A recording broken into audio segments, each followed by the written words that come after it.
All right, welcome. My name is Michael Caldwell. I have the honor of co-chairing Georgia's Future Caucus. Joined by, I counted a moment ago, I think we've got, 8 or 9 of us here who are under 40 members, representing about half of the potential caucus that we have represented within the House and Senate here in Georgia, of members who are under 40.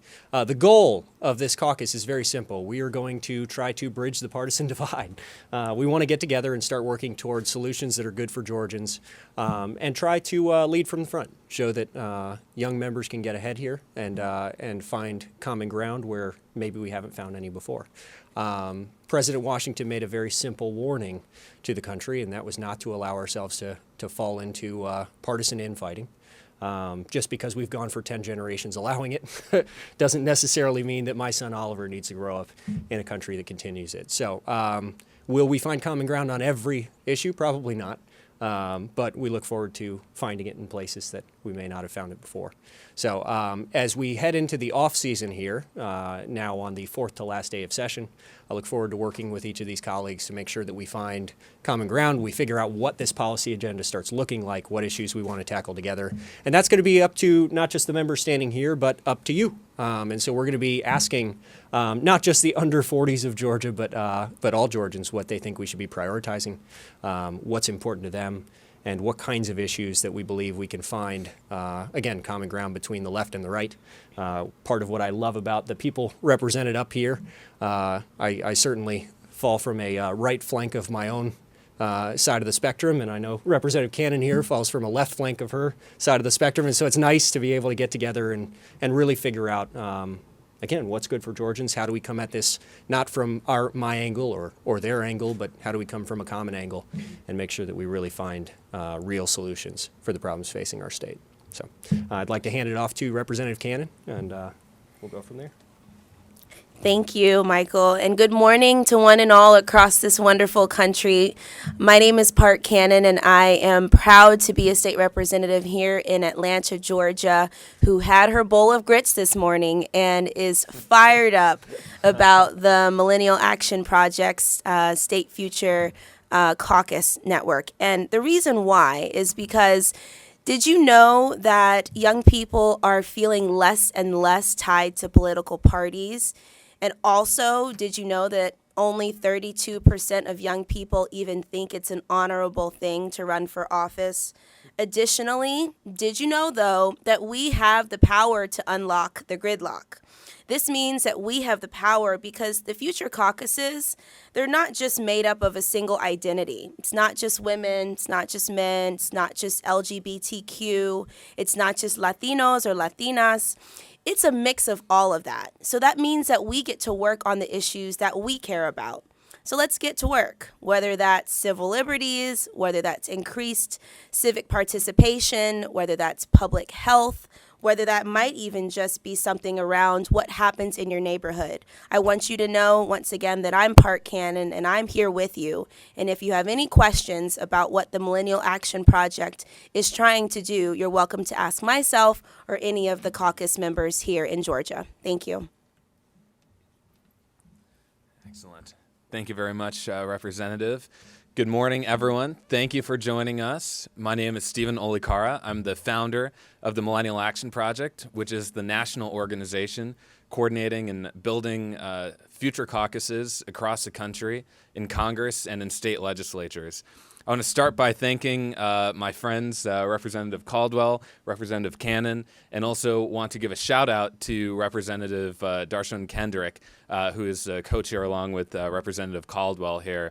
They are extraordinary leaders, but really everyone up here is extraordinary in coming together in a bipartisan fashion to focus on the issues facing the state of Georgia. I want to highlight why this is important right now. To everyone in this room and to everyone listening at home, if you read the headlines and you're discouraged by the partisanship and by the dysfunction, by the gridlock, and you're feeling disaffected from the political process, I want you to look at the Georgia Future Caucus, and I want you to feel excited about the work that they're about to do here. Because this, what we're seeing up here right now, is the beginning of an important solution to the state. One of the interesting things I learned as I was coming down here is that the millennial demographic is actually the largest among all generations here in the state of Georgia. And yet, only 3% of the legislature is in the millennial age range. We see this playing out across the country. The reason why we started the Millennial Action Project is because we felt like partisanship was on an unsustainable track, but we also felt that the millennial generation could, and I believe will, lead our nation out of gridlock. We launched the bipartisan Congressional Future Caucus in 2013, just after the government shutdown, and built that caucus, and they've worked on a variety of issues affecting millennials, from education and entrepreneurship to the environment and jobs. But what we're seeing across the country in state legislatures, I think, is even more inspiring, because this is truly the next generation of leaders. A lot of millennials will take their first steps in politics at the state level. So I'm truly thrilled and honored to be standing up here with our team in Georgia.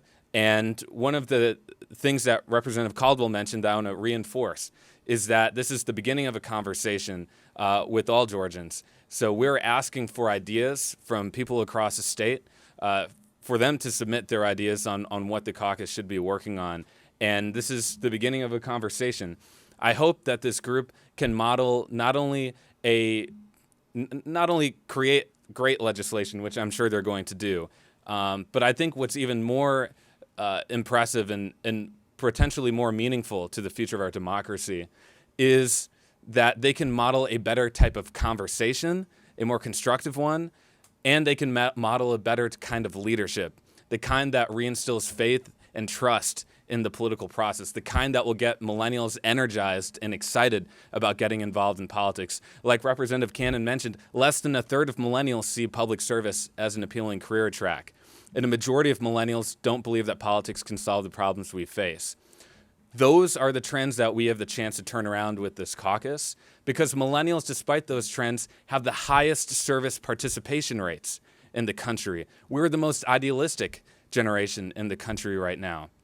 And what I constantly think about when I walk into work for the Millennial Action Project is the Founding Fathers, is the James Madisons and the Thomas Jeffersons, because they created a constitutional system that required people to come together and find common ground.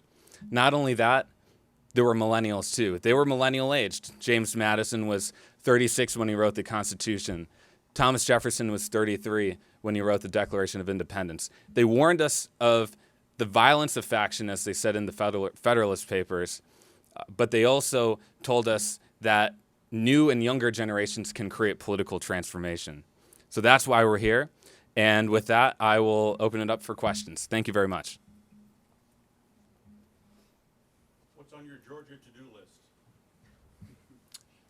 Top 3 or 4 things that you want to see done. Oh, that's really part of the answer, is that we don't know yet. We've got a group of legislators here. This is the kickoff, so you are on the ground floor. This is going to be an ongoing conversation we go forward. I hope that we have answers to that in the next few months as we sit down and talk. I'm sure, I look at the people standing around me, I'm confident there are more than 3 or 4 ideas at the front of this room. And I hope that there are more coming from our constituents and the rest of Georgia as well.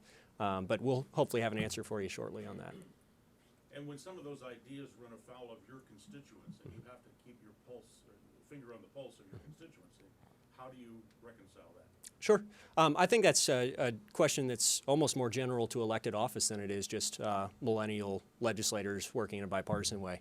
I think that there are different approaches for each legislator as to how you go about reconciling. Are you a representative that blindly votes with 51% of your district every time, or is it your job to go and determine what's right? And I think that's an issue-to-issue call that you have to make. And then you go and reconcile with the people that you were hired to represent. And so I think that's going to be different for each and every member, and it's going to be different from issue to issue. Given the kind of polarization that is out there, certainly more on a national level than on a local level, how difficult was this to get everybody kind of on the same page, and how difficult will it be to keep everyone? Sure. You guys have a hard time finding the room? Honestly, so I'm really, thank you for asking that.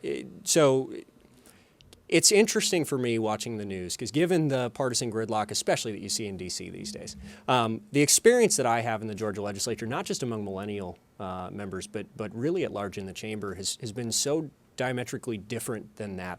I find my seatmate is Representative Michelle Henson, who unfortunately doesn't qualify for the Millennial Caucus, but is a Massachusetts Democrat, who is one of the just an absolute sweetheart. And we get along and we talk policy and we work through bills together. And I find that when you get past the partisanship and you realize that those are human beings and they're people, it's amazing how much you can get done together. And so that's really the vision of this caucus, is to say, listen, we know what the perception is. If we decided we were going to rely on the papers for what Republicans and Democrats how we should treat one another, it'd be a very different world. And so we refuse to buy into the hype. We want to make sure that we're treating each other like people and that we're finding common ground to focus on. I think that exists. I think that you've got a group of people standing here who believe that exists, or else we wouldn't be spending the time this morning. And so it's fun for me because I don't think that that's necessarily unique to millennials. I think here in Georgia we really do see bipartisan effort, and you certainly see bipartisan friendships. But I hope that we can try to lead from the front here as we go figure out how to really turn that positive relationship that does exist here at the Capitol into an agenda that can really move us forward. Any other questions? We either did a great job or a terrible job. Perfect. Y'all, thank you so much for being here. We appreciate your time. We really look forward to this, and I hope that you're as excited about this new chapter as we are. We're looking forward to leading to the best of our ability and to getting together and, again, finding common ground for the good of Georgians. So thank you.